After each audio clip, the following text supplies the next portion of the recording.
shake your holiday lights, baby. Yeah, all the tinsel. All right? Take a candy cane and break it over your little brother's head, all right?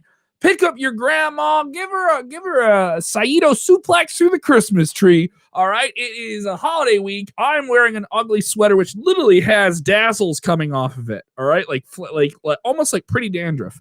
All right, I am Kev Kellum. That is Mr. John Clark sporting what looks like a light.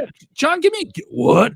Give me a good look at this Stone Cold Steve Austin ugly Christmas sweater, which has Christmas lights built into it. They all right, now they're back on. That's actually pretty sweet. That is actually pretty sweet. Get back up there. I'm gonna take a screenshot of that. Get back up there. I want to see that. Boom. All right, I got a screenshot of it. That has to be saved. Let us know what you guys thought of tonight's Monday Night Raw, just a few days before Christmas. It rolls off of the WWE TLC pay-per-view, which was quite the pay-per-view. I've been saying this for quite some time. It's been the pattern for months now, at least since August. That when WWE has TV, people get mad about it for the most part, and they don't feel like their fantasy booking is fulfilled, and then they get the pay-per-view, and the pay-per-view is pretty damn good. And that was a pretty damn good pay-per-view. I haven't heard our post-show of it with Colin Tessier, and Robert DeFeel's making a 10-minute run-in because he doesn't want to commit to things. Robert going to be Robert. We'll have him on the show tomorrow. I can't believe. We'll get into Monday Night Raw tonight, but if you want to check out TLC, we have plenty on that with Randy Orton burning down The Fiend. That was followed up on tonight.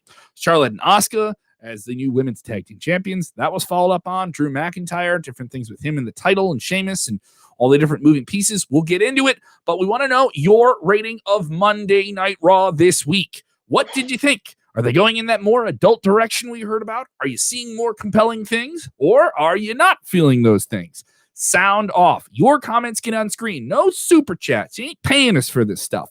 Here's how you can pay us, all right? There are dozens of you watching this live stream right now. I'm going to count down to 3, and every single one of you can do one simple thing for us doing the show for you for free. Hit the like button. All right, here we go. 1, 2, 3, boom. Hit that like button. That's all you have to do. One more time. Here we go. We're gonna lay in another like chop. Here we go. 1, 2, 3, boom. Claim more of the like button. And let us know what you think of Monday Night Raw. Give us your Raw rating. Dad Life joining us here with his kid there saying Raw was horrible. Thought Raw was horrible. He didn't like it at all. Nesh Kirsch with us all the time. Thank you so much, Nesh. He gives it a 6.5. We always do the Raw rating out of 10. DJ says he gives it 10 to TLC. All right, like that show. Did not like Raw. Gives it a 6. Your overall thoughts, not your rating just yet, Mr. John Clark. Overall, the show I thought was not as bad as people are maybe making it out to be. I think it's been on par, maybe slightly above the past couple weeks. For those of you that were expecting dramatic changes, as was rumored the past week, you probably did not get what you wanted then. And then, obviously, one last thing we need to mention, we need to give some condolences tonight. Yes. Very popular figure in the wrestling world, Dave Meltzer. A lot of you know him from the Wrestling Observer. He lost his mother. The Walter Cronkite of what we do. He is the, I have no problem saying he's one of the most respected people in all of wrestling media. He is a guy who opened this whole world up for a lot of, I have a job, you have a job because of him. Yep, and a lot of people give him flack for being wrong or whatever, but he's still a human being, and he lost his mom today at the age of 91. So we are thinking about you, Dave. Yeah, thank you so much, Dave, for all you do. Our thoughts with your family and everybody like that. And I know everyone at WrestleZone certainly responding to that news today and feeling for him. You know, I mean, there's not much we can say, but right around the holidays. Yeah, and obviously, real bad time to hear that news. And obviously, there's a lot of people who have really tough holidays this year. We have people who aren't going to be able to spend the holidays together. We have some people that will, you know, and we have some people that have lost. Many people around the world have lost people. I know we have audiences internationally as well, dealing with different things. It's a tough time. So when you hear about this with somebody whose work you get to benefit from and experience, you feel for them. And so definitely at this time, thinking of Dave and his family and everything that they're going through. And we hope the best for them. We also hear sad news today as well. Richard Weaver texting in about the passing of former WCW legend, NFL Pro Football Hall of Famer. Someone you may know from the Pennsylvania area this time. Yeah, that's right. I keep forgetting you're not a Steelers fan. Kevin Green who spent some time in WCW, main evented several different shows for them, and of course had some success with the Carolina Panthers as well. He unfortunately passed away, so our condolences to his family as well. Just a sad day, sad year, but we're powering through it here as we move along. Monday at Raw, your thoughts as we roll on here. Thank you for reminding me about that, John. Didn't want that to get ahead of me here. Sure. Craig Batlin saying Raw was a 7.9. Wow, that's a really good rating. He must have really liked it. Loved Alexa Bliss and Orton. Randy will pay for his actions. Yowie wowie. All right. Now, our very own Lavelle Porter, who covers Monday at Raw, covers all of our different TV shows, said that they wasted the momentum they had on TLC coming out of this show by not having Randy Orton at the top of the show, not having at least Randy Orton the first hour of the show. We didn't see him until almost 9 o'clock, like 8 o'clock here. And he came out and he cut a pretty good promo about what happened at TLC. He burned The Fiend alive in what was definitely the best Inferno match we've ever seen. And Inferno matches are where people get lit on fire, and someone got lit on fire. No, mind you, it was prop or something like that. I have no problem with it. You did. But it was certainly exciting. I don't think anyone could watch that and say it wasn't exciting. I know some people who already want to say it sucked, they were going to do that already. But he felt the momentum was wasted there. I felt it was something that should have definitely happened earlier in a 3-hour show than near the end. And we didn't even hear about Randy Orton being on the show until 45 minutes into the show. So that was one thing I was kind of like, what are you doing? This is the most talked about thing coming out of the show. It was advertised before the show that Orton would speak out tonight. So if you follow the news, it wasn't made here. Make an appointment. If you're gonna go eat, 45 minutes later, we're going to have Randy Orton at the top of the hour or something like that. They didn't have that, if you don't follow the news outside of wrestling, you wouldn't have known until 45 minutes. And I get what you're saying, and it does make sense. You have to really be dedicated to following what's going on to know beforehand that he was going to be there. Mm-hmm. It should have been assumed he was going to be there, but you think they would have made it a highlight since it was the main event last night. Now, we don't review Monday at Raw or any of these TV shows based on what happened in this segment and that segment. No, we talk about the big points, and we'll kind of work our way down from that. Let's talk about this. This is the one that got the most attention, I think, on the hashtag WWE RAW from wrestling Twitter, from wrestling social media tonight, and that is the surprise return. Randy Orton cutting his promo, being really sadistic, saying he could smell burning flesh. All right, and all those different sadistic things. That's his favorite adjective for him. And that was that Alexa Bliss cut him off. We haven't seen Alexa Bliss in nearly a month. We did know that we learned kind of over the weekend that she was on vacation. She just kind of put it out on Instagram. It wasn't something where we were worried about a COVID situation there. And she appeared in what was basically like a playground that appeared in the middle of the ring with a slide and like swing set. And she offered for Randy Orton to sit on the swing set with her, which was very, very creepy. And then she made jokes about the Fiend being burned here. It's very funny that Laura Rock is texting in with a fire avatar, even though he was burned there. How appropriate. And she got a pretty good promo, and she kind of teased that the Fiend isn't gone, that he's burned underneath the ring. His presence has been burned into Monday Night Raw. Obviously, we know we're going to see more of the Fiend. Just a matter of when. I like that he wasn't there, but it certainly gives his character a presence on the show, doesn't it? Yeah, absolutely. Yeah. Well, absolutely. And I like the way that they're going to kind of keep building on this for now. It's not going to be one and done, and I like it. What about you?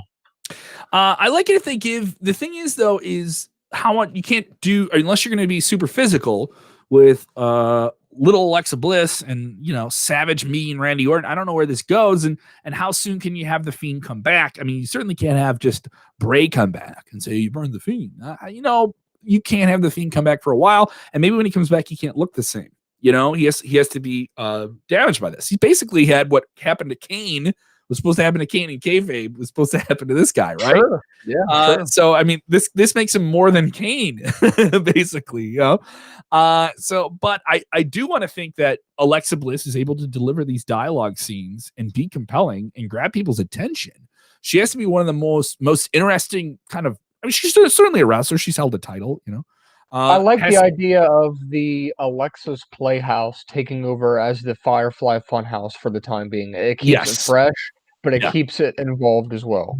And it also, it's another one of those things we've enjoyed where WWE playing with the idea of not being in front of live crowds. Well, and Bliss had a month off, so maybe, Wyatt has a month off now. You never know. I mean, a lot of these superstars want to get, healthy, fresh, and ready to go for WrestleMania season. So this is the time of the year that you do see some of these guys taking a few weeks off. Mm-hmm.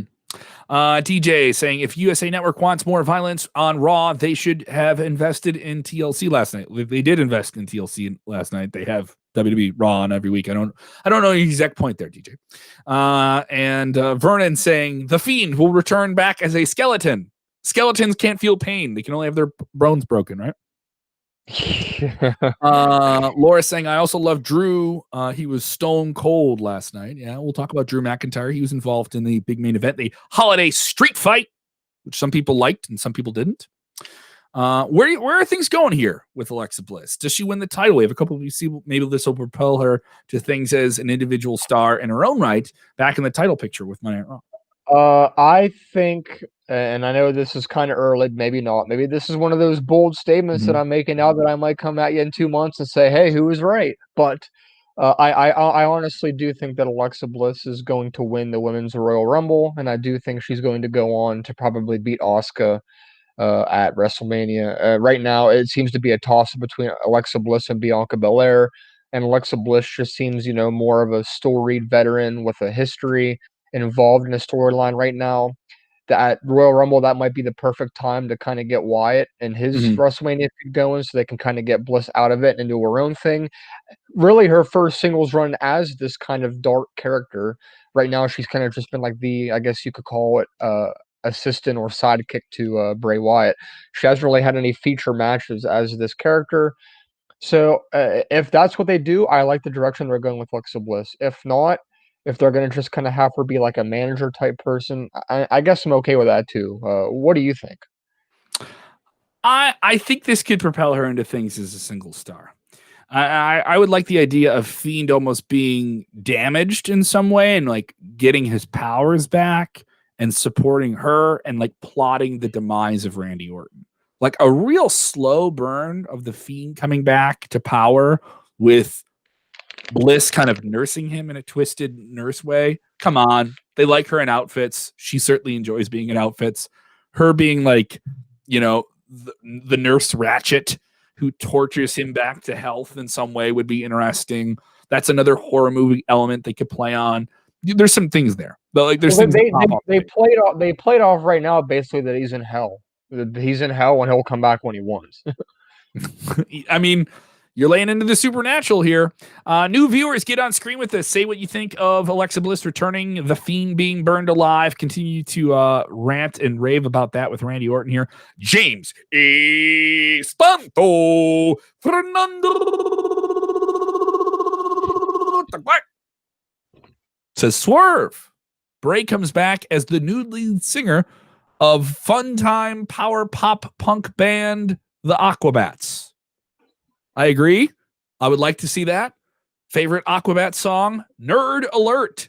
Go listen to the album. That was one of my favorite records by them. Chris is texting in here first time over on YouTube. Thank you so much, Chris. He goes, hey guys, what's up? What's with the Fiend's future? Has he come back to face Randy Orton again? Is he going to wear Kane's old mask?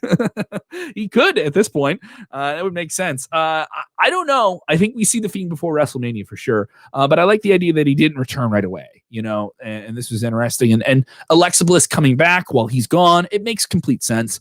I'm on board. This is a way to continue a storyline where you feel you burn somebody alive. And it's otherworldly, but it's wrestling. I'm not too off on it. Let's get into the main event. The other big story from tonight's Monday Night Raw. This was built up throughout the night. We had a previous segment in the night where Drew McIntyre, Keith Lee, and Sheamus all read a part of "'Twas the Nightmare Before Christmas." Another one they did this week prior, where Miz and AJ Styles did this to them, and they tormented the Miz, who failed to cash in the Money in the Bank. AJ Styles, a big henchman at ringside, and John Morrison, the goofy running buddy of the Miz, playing off the outcome of TLC, in which the Miz failed to get the Money in the Bank briefcase cashed in, and that making that match a triple threat. I'm trying to get tinsel out of my hat. So here's the thing. This segment was rough work until Drew McIntyre and Keith Lee and Sheamus got down there. This was rough. And Miz kind of saying that I didn't cash in the Money in the Bank briefcase. I gave it to Morrison, so technically he cashed it in for me, and that isn't the way it works. I have to do it. So is that backpedaling? Is that annoying? Is that like unbooking what just happened? Is that just retconning what we just saw?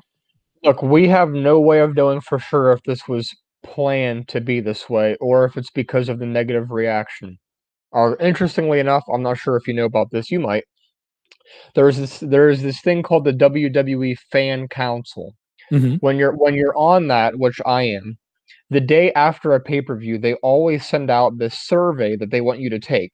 Mm-hmm. And it kind of juggles your thoughts and opinions about the pay-per-view the night before. And one of the questions they asked in this survey was, what did you think about the Miz's cash-in, and what was your opinion on that? Now, if they receive enough opinions that are very negative about that, they could have today decided, we need to start a storyline to get this briefcase back on the Miz. Because like Robert said, like I said last night, it was a very horrible way to do this. Now, and I'm not saying that because he lost. If he would have cashed in after the match and lost, that's fine. But the way he did it and the way they presented it was absolutely horrible. So I do think that it probably is more of them backtracking now. But then again, maybe not, because they did have Morrison be the one to cash in. So you kind of would think, well, maybe that was a planned thing, or was it just a coincidence that Morrison happened to be the one to do it? So I do think that the Miz will eventually get that briefcase back within the next couple weeks. But it's interesting that they kind of brought that up tonight and then they just kind of like dropped it. They didn't really come back to it. Mm-hmm. I mean, what do you think? Do you think he'll get the briefcase back, or do you think this is kind of like a controversial thing that'll pass over? I don't know. I mean, they definitely played into it more than once, and commentary definitely addressed it. It wasn't just like a passing line of like some ridiculous thing that like a heel says when they just want to feel like they're back in it. And they have heels do stuff like that all the time. Say ridiculous over the top things so they can feel like they're just getting attention and working you. It made me seem like they're going to go in this direction, that they're going to try and get that briefcase back in his hands. And maybe we get another, Law and Order courtroom thing with The Miz. And he tries to like. But who's gonna be the defendant? WWE. I don't know. It'll be Miz versus the Adam WWE. Pearce. I mean, I'll give this to Miz. He tried to make that was a great promo tonight that he did cut a really big heart like he normally does. Yeah, and that was the shining part of what looked like a really clunky segment. Styles looked like he was kind of clunky in the dialogue. Not saying he was having a bad dialogue, but it was just like, dude, you sucked. You cost me this title. Like it just felt clunky. It wasn't rolling off there until they got out there. Now later on the night, the match itself is playing off of Sheamus and Keith Lee not getting along, and them getting into some incidental contact when Keith Lee was knocked down by AJ Styles or into Sheamus. And Sheamus and Keith Lee are now going off, and Drew McIntyre is trying to spread them apart. And they have multiple segments, 2 different segments, to get them on the same page backstage. This is the thing about Raw, is they're really, really building up to matches where you feel like you're not going to get a big payoff on it because it's all in one night. You're getting the same people 4 or 5 times in one night. This happened with Riddle and Hardy in the night. So it kind of made me feel like not as excited for the main event as I wanted to. But it is one of those holiday street fights where they, powerbomb somebody through a bunch of presents and throw people into Christmas trees. So you knew you were going to get that. And that's always a fun. I think there's people that do enjoy that. I do think those are silly and enjoyable every year.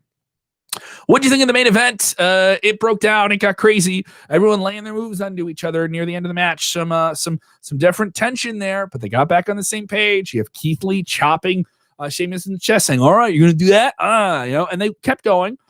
And them stealing the blind tags off of each other in the 6-man street fight here. Even though there's tags in a street fight, which is just weird. I think a street fight, you can just go around and do whatever you want. Like a tornado. Yes, I thought it would be like a tornado. But the tags made sense because they played so much in the end of the match of them kind of cutting each other off. So I didn't mind that. And so Keith Lee gets the big win with the Spirit Bomb on Miz, I believe. I believe he pinned Miz. So another, down the rank there for Miz. And everyone said, remember Keith Lee was getting buried last week? Do you remember that when Keith Lee was getting buried 7 days ago, John? Because he was being sent to the Performance Center? Yeah. He's being buried. Because it's not normal that you need to improve on your work. So I don't know how you're supposed to get your reps as a wrestler when you don't have house shows, okay, and you just have TV. So that's it. No dark matches, no nothing. Yeah. And it wouldn't surprise me if Keith Lee is one of those big men reportedly sent down to the Performance Center, because the other big men probably need a more experienced big guy to work with. So that's probably why. It's probably more of a player-coach situation, but that's just my speculation. Keith Lee gets a big win here. His team celebrates. Sheamus not happy about it because he had the tag and got tagged out. And big boots in front of, like, literally his foot flies in front of Drew McIntyre's face. Nearly hit Drew McIntyre. It was a little delayed. You could tell that he wanted to do it the first time, but he kind of turned around and played it off. It was a little too quick, but I didn't mind the delay because the delay made it a little bit more sudden then, because you knew it was coming. You knew it was coming. So we get a breakdown of the Drew McIntyre group here. I love Drew's dialogue yelling, "I told him you were cool. I told him you were cool." Where does this go? I'm okay. I'm on board with this. I say they'll do something next week, and then in 2 weeks, maybe 3 at the most. Mm-hmm. This is essentially building up to Sheamus just losing his cool and turning completely on Drew McIntyre and solidifying himself as the next heel challenger for the Royal Rumble, leaving the only question really to be answered: will it be a one-on-one match or a multi-man match involving somebody like Keith Lee or The Miz or something like that? So, interesting what's going to happen, but we're definitely going to be featuring Sheamus and McIntyre soon. Sheamus will be turning on him, and I'm okay with it. I think it's overdue. They've been kind of teasing it for a while. I assume you're okay with this too? I am. It's a multi-man situation around many people that all could be champion. It raises Keith Lee, who's a fresh player in the world title scene, and I think he needs to be in there.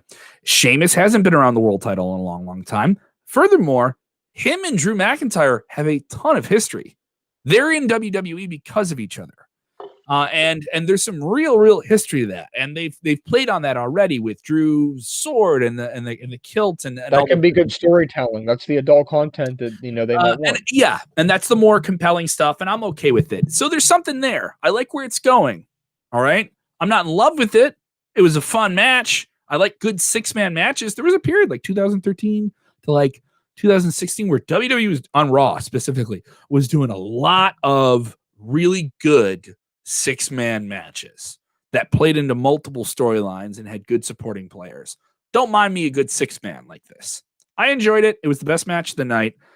So that's the good stuff on my Raw. Do you want to get into the stuff that was either just in the middle? Because in the middle, it was Charlotte and Asuka. Charlotte coming back should be a bigger deal. They opened the show. There's a lot of different players here. We get Mandy Rose and Dana Brooke getting not a successful run here against Nia Jax and Shayna Baszler, who just dropped the belts to the returning Charlotte and Asuka. That match was fine, but they made Dana Brooke and Mandy Rose still look like players in this whole thing, along with Nia Jax and Shayna Baszler, who got the win. And later on in the night, we get Charlotte and Asuka against Peyton and Lacey, who make it very, very clear. Lacey makes it clear that she got the match with the tag team champions. They're not even really a team to me. They argue all the time. And they strike me as absolutely not a team. They strike me as two heels against each other. So maybe Peyton's going babyface, or maybe Lacey's going babyface. I don't know. They have a match. The match is fine. I'm not taking anything away from anyone performing, but there was nothing barn burner about it. Charlotte being back in the ring on Raw should feel like a bigger deal, and it just didn't feel like as big a deal as it should be, right? Oh, yeah, absolutely. I give them credit. They are doing their best to make the tag titles in the women's division relevant again. Yes. And one thing that we can say about that is they actually announced that Charlotte and Asuka are going to head over to SmackDown to defend those titles this Friday against, we don't know yet. I assume probably Natalya and somebody, but that's besides the point. The point is that they're actually making an effort to do something with this. And literally, there's more going on with the women's tag titles right now than there is with the Raw Women's Championship. Joseph Priestley says, just have another Money in the Bank ladder match on Raw. Nothing makes sense in WWE anyway. You want to pop a rating, you do a Money in the Bank on TV. That would be interesting. That'd be interesting. Yeah, I mean, I'm not saying it's going to happen, Joe, but that is quite the suggestion that you just made there. If you want to do crazy things. And I agree, and we're gonna get into later on tonight, something else they announced tonight that was going to be for ratings in a couple weeks, and that Mhm. involves a lot of the legends, so Mhm. Yeah, so I was underwhelmed by Charlotte and Asuka being paired as a team. I do think they have some chemistry, and that'll build to something with them. I'm okay with that. But you already have enough storylines with tag teams being together, not getting along, and then they go off into a singles program. It's just there's something else you could do. There's something else you could do. But Legends Night coming up January 4th. They ran promos. Hulk Hogan will be a part of it. It looked like we would see Alicia Fox, Tori Kurt Wilson, Angle. Kurt Angle. So it'll be a bunch of fun names. But is this just WWE again relying on names of the past to pop a number? Yeah, I think it is, I don't think there's anything wrong with it. no, I don't People always either. like seeing these guys. As much as people complain about this, there's always an appeal to it. Yes, and I agree, but what concerns me about this is that it might be virtual appearances via satellite and not them actually there. Granted, it doesn't matter, there's no fans anyway, but it's just different when they're actually there in the ring Yeah. compared to a video package because Or anybody can do a video package any some week. will physically be there, some will not. Sure, You and know, that's okay, and I think we'll have a good idea within the first hour or so if there's actually anything, any meaning behind this, or if it is just for ratings. Like I remember before they did something like this, and Retribution would have come out and beat him up or something like that. Or for a while there was a new legend every week, and it was like Randy Orton was coming out and putting him in the head. So I think we'll have a good idea what they're trying to do with this night between now and then, if they build anything up to it, and then obviously that night. We'll see if they do. And like what Joe says here, he's not falling for that Legends Night crap. And I think a lot of people might have the same opinion. At this point, people know it's for ratings. It's for ratings. I know it's for ratings. But it works every time because the casuals want to see that. and it does usually pop a number for them. So there The you pop a go. number for them now is like 1.7, 1.8, which is like now that's popping a number now for them. They All don't right, so really get two anymore. we cover the thumbs up. We cover the thumbs in the middle. Now we cover the thumbs down, and then we'll get to our complete rating. All right, we've covered the good stuff. I like that because this is a full comprehensive thing. Because we spent a good amount of time here actually talking about a show and not just saying it sucks. SUXXX thumbs down meme. Not able to express myself on the internet. So, what did you not like on Monday Night Raw? What were your thumbs down? I have a couple. So one of mine biggest ones is the repetitiveness of the Retribution and Ricochet storyline ending in the Completely exact same agree. result every week. Completely agree. It was a good match too. I think physically T-Bar and Ricochet had some good stuff. I like T-Bar's finisher. That kind of like he does it's almost like an avalanche into like a GTS. It looked really, really cool. For those of you that don't know, that's Dijakovic. Dijakovic, yeah. So that looked cool. I think Ricochet makes people look really cool. But can we just get Mustafa Ali versus, because this has been going on a long time, and I want to see Ali versus Ricochet. Let's pay this thing off. It's long on the tooth, but at the same time, it's not really moving the needle a whole ton. And it's a group of people beating up one guy. Hey, super kick or get off the pot. You know what I mean? So like that's the way I feel about it. Let's Join get the group or Ricochet. get off the pot is what I say. What'd you say, buddy? So he needs to either join the group or drop this storyline because it's the same stuff every week. They're just substituting a different member of Retribution to fight Ricochet. He's losing every week in the exact same manner. And then they get into his face and say, "Why don't you understand? If you don't join us, we're going to end you." And then it's rinse and repeat. The Hurt Business. I thought they had a great night at TLC. They won the Raw Tag Team titles. Good night for them. They do this segment where they have the Champions Lounge. R-Truth, very funny, pops in above them and holds the title like he's just somebody sneaking into a group pick. Thought that was entertaining. But I didn't feel the momentum for them. I mean, they took on a very fresh tag team in Matt Riddle and Jeff Hardy, the Hardy Bros. I think Riddle and Hardy have a future as a tag team. This could go somewhere, but I wanted to see a little bit more domination. I know Bobby Lashley has protected that Hurt Lock. I was wondering if he was going to get it on him and Riddle. They've really protected the idea of Riddle and Hardy facing each other. And it's weird that Jeff Hardy is almost playing a complimentary character to Matt Riddle. And I thought they could have done something with Riddle and Hardy going for the tag titles. It's not clear. Is Riddle going to fight Bobby Lashley or are Hardy and Lashley going to challenge for those new tag titles? Are they the new top 10 to go after the new champions in the Hurt Business? I don't know. I think we're probably gonna get Riddle and Lashley one-on-one at the Royal Rumble, but here's the concern I have with that. What other tag teams do we have right now besides Miz and Morrison and New Day that can challenge the Hurt Business? I guess Lucha House Party if you really want to, but And they got nobody. fed to Jackson Riker in a short little Which thing. was another negative part of the show, I thought. I was So okay with it. I think it's funny that Elias plays guitar during a match. I think that's interesting. Who's but doing you that? get I've seen these comments over here like 3 or 4 times tonight, and I agree with them, and it's the fact that they need to combine the tag titles and the tag division and make one. There's just not enough star power right now to have 2 separate ones. You got like 4 or 5 teams on each one.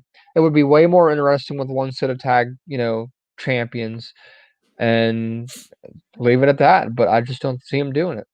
Jason Friday says, have Ricochet versus Ali, the leader of Retribution. If he loses, he joins the group. I see it could go in that direction as well. Other people with different comments here. Retribution. This one's flying past me here. Retribution needs to be disbanded. Armando saying Retribution needs to be done as well. A lot of people is tired of Retribution. A lot of people want to know what is up with the Fiend. What happened to him? We don't know. He was burned. Alexa says he's been burned to the ether. He's We'll see what happens. Rest in peace. Yes, rest in peace. Don't worry. No one actually rests in peace at all on Monday Night Raw. Continue to tell us what you think about Monday Night Raw. Let's do the ratings. Let's get into the ratings. Let's get into a comprehensive idea of what was good on Monday Night Raw. There was some good, there was some middle, and there was some bad. To me, though, there wasn't enough great stuff to remember this. I know we've kind of we've brushed over what was bad. There was a lot of like extra stuff. This is just another show where I think Raw sometimes is a fun show if it was 2 hours, and 3 hours is long. 3 hours is a long show, and some things were just a little bit clunky. I did feel like there was some payoff, though.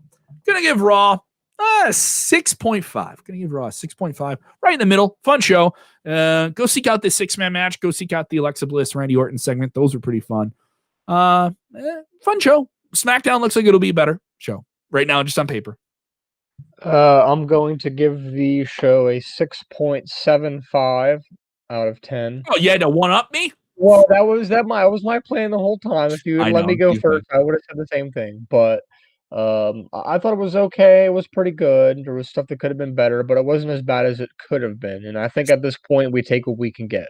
I will admit I am more interested to see what happens with NXT and SmackDown this Friday, which is actually going to be filmed tomorrow. I will be there live in the Thunderdome, so you're going to want to check out this Twitter right here, John Rick Clark 12, if you want to see the spoilers as they are happening.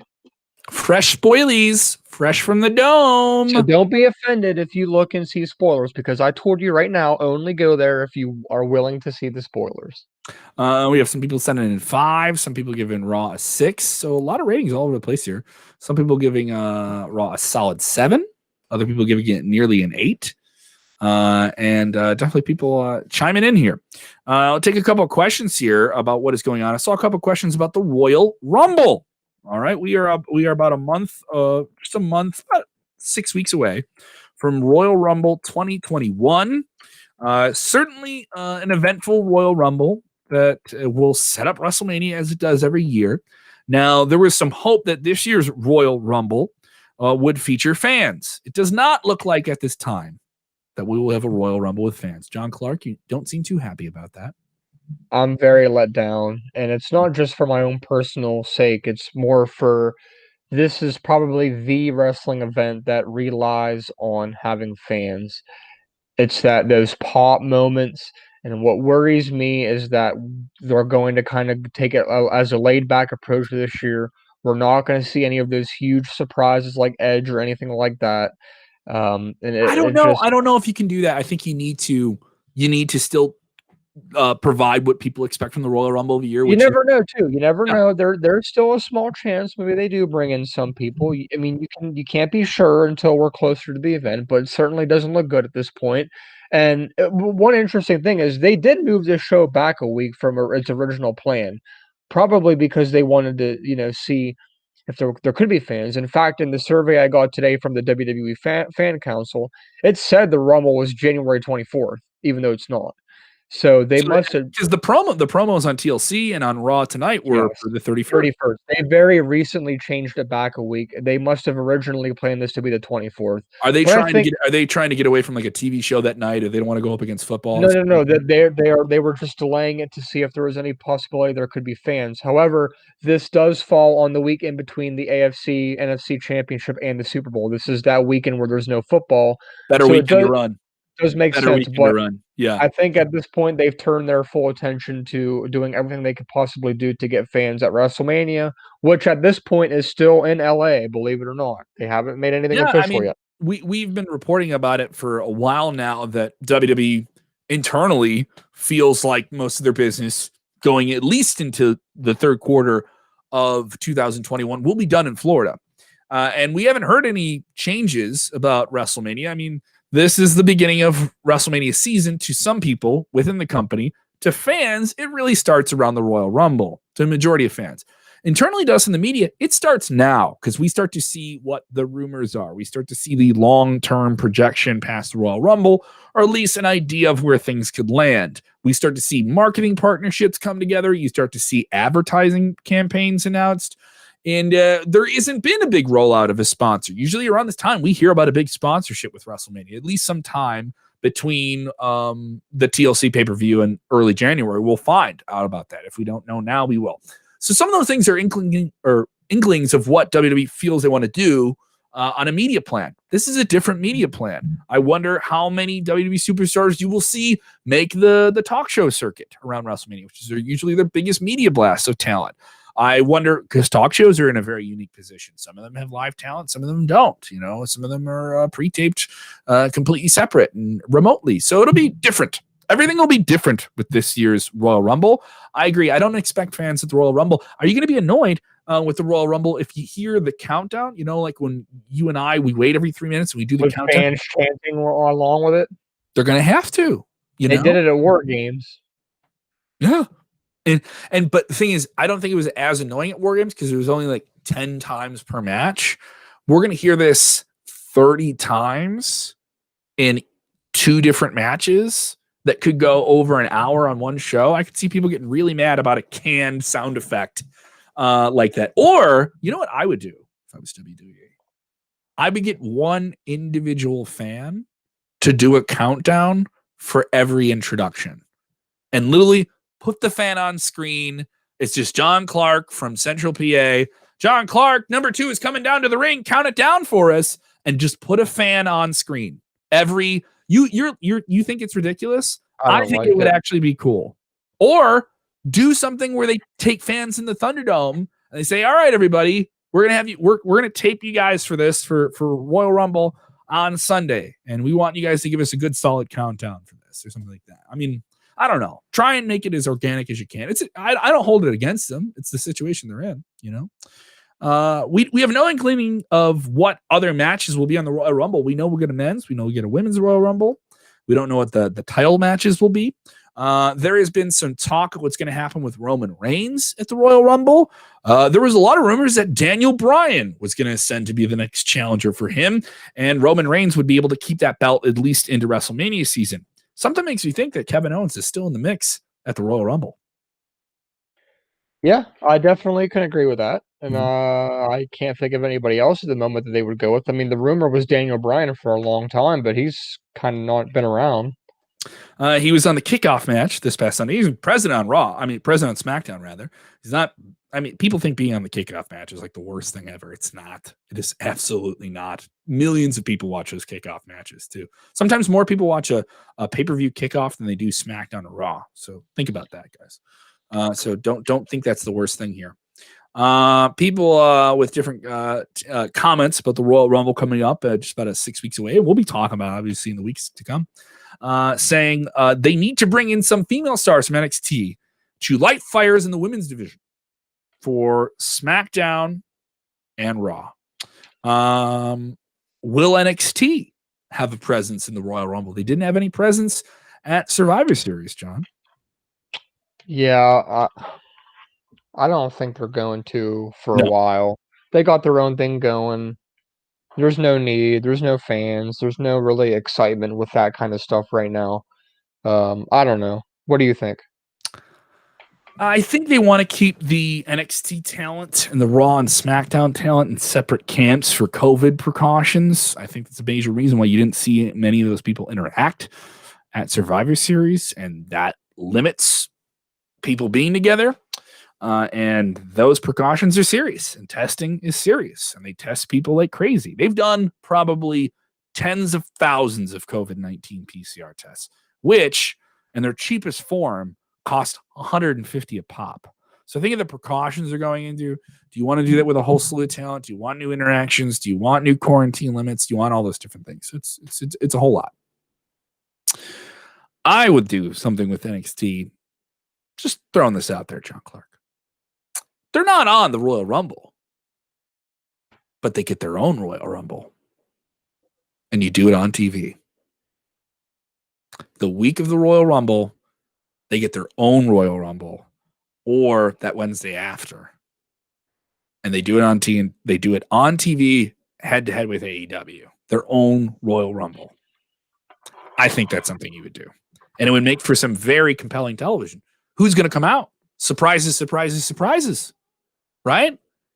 And maybe you have some people from Raw or SmackDown. You can do it in isolated situations. All right, we'll bring one or two people over. The game, Triple H, entrant number 30.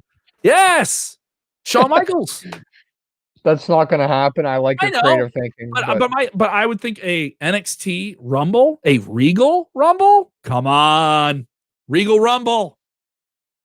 How's he going to say it? Because you know how he says War Games. How's he going to say Regal Rumble? Royal Rumble. Come on. No, Regal Rumble. Regal Rumble. Yes. I think a Regal Rumble and NXT War Games is the way to go. What do you think of my silly idea? If you guys like my idea of an NXT exclusive Royal Rumble, give this video a thumbs up. John, you give it a thumbs down? Why did you give it a thumbs down? I don't like the idea. I think it's too cheesy. I think it's too similar to the main roster. I'm not opposed to them doing their own concept like that, but maybe something different. Kind of like they did that. Slightly like a Royal Rumble, but like... Yeah, like they did that Iron Man Eliminator thingy this year. That was a creative thing, so something like that I would be okay with. Maybe they do something like that, but instead of over the top rope, you have to pin them for them to be eliminated. Something like that, maybe. I don't know. All right, people not feeling my idea. Come on now, John. That's ridiculous. All right, we will be back tomorrow afternoon. Robert DeFelis will grace us with his presence. All right, we'll have to twist his arm to get him to do it. And we will have some extra content. I don't believe we will have a show for you on the 23rd of December. All right. And John, it's okay. I'm busy, dude. I got a lot going on. All right. And part of that is because 101 WKQX, the best alternative rock radio station in the nation that I work for, is presenting the virtual Night We Stole Christmas coming up on the 23rd. And this will feature special guests, Billie Eilish and the Foo Fighters, and Glass Animals, along with Wallows and Cold War Kids. $17.50 is all it costs you to watch this from home. 8 p.m. Eastern, December 23rd. Maybe you had enough of wrestling. This is something to check out.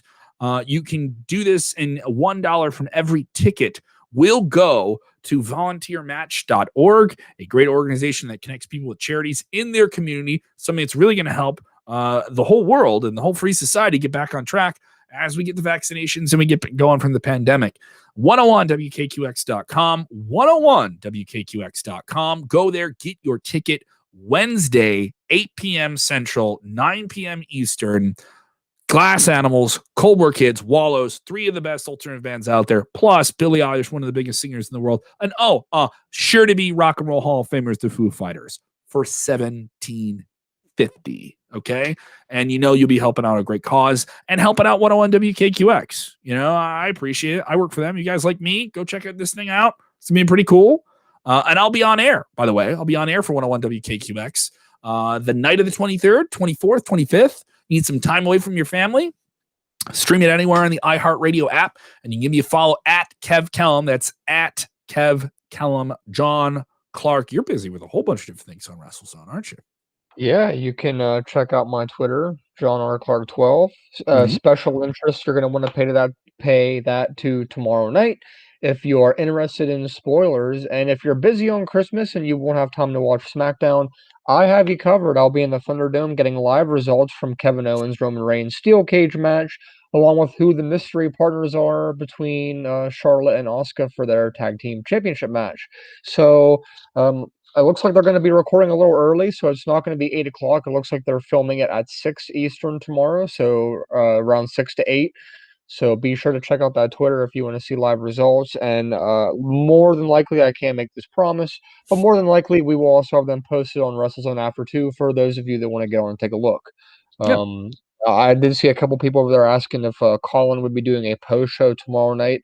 There will not be a No, SmackDown post show we're going to tomorrow do that night. Friday. We'll do that Friday into Saturday. So Yeah, more so likely Saturday. More likely you'll get that on Saturday. So you'll get that this weekend, but other than that, after tonight, you probably won't see me until next Monday night for coverage of the next Monday Night Raw. The So last one at Raw of the year. So definitely continue to follow us. We'll have content for you over the holiday break. We just dropped for you if you need something for WrestleZone. Fire up the Voodoo, VUDU. Search Santa with Muscles, an absolutely wretched comedy film starring one Hulk Hogan as a man with amnesia, a selfish man who then learns the error of his ways and uses his muscles to fight an evil scientist who needs power crystals. Yes, this is a real storyline. And me and comedian Adam Quaslow riffed along to that movie. We'll have that for you on the podcast. For you guys on the podcast feed, though, listening around the world, you can watch along with it as well. So if you just want the audio track, it's going to drop on the podcast feed probably on Christmas Eve or the 23rd there. But if you want to watch it and do the two different tabs open at the same time, you can. So it's a watch along. We're doing a live commentary of the movie as it happens. You can watch the movie for free, by the way, online on Vudu, VUDU. It's available on our YouTube or Facebook right now, but we'll have it in the podcast feed for you a little bit. Just wanted to spread things out. All right. Did all the housekeeping. Thank you guys so much. Honestly, Steve Chambers saying, great show. Merry Christmas.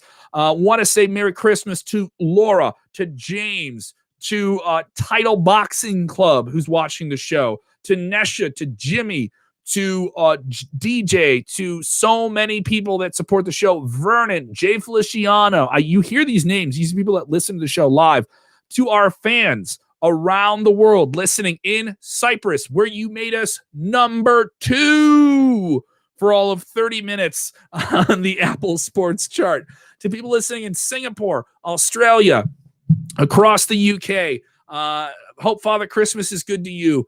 Honestly, Merry Christmas to all of you. Happy holidays. We hope you have a safe and happy holidays. Do all the precautions you can to be safe in this process as you can. We hope you get all the wrestling goodies you want. Okay? And speaking of wrestling goodies, can I show something? I'm not going to show it. We're going to be giving away some goodies in the weeks to come. For the diehard viewers that have been with me for nearly 48 minutes, prizes are coming to WrestleZone Wrap-Up, and you, by sharing, engaging, and interacting with the show, could potentially win these prizes. Not that sweatshirt. I don't want your grimy sweatshirt, John. I don't know where that sweatshirt's hey, at. this thing is 2 years old and has been stowed away and has a operating battery still. The batteries are still good. It's powered by my heart as a fan. Battery. He's pointing to, for those listening, he's pointing to his light up Stone Cold Steve Austin ugly Christmas sweater. What? Honestly, happy holidays to all of you. We hope you're safe. We're so grateful that you listen and contribute and share all the things we do at WrestleZone. We are an independent website, and you guys provide us an ability to enjoy the things we love, that we're passionate about, pro wrestling as a way of life. And we are so grateful for you for doing that. We hope you and your family, your friends have a great holiday. We'll see you very, very soon. We'll be back tomorrow. John, what's the one thing I'm thinking of? Yeah. Watching wrestling. What am I supposed to do again? Have fun and enjoy it. Enjoy wrestling, everybody.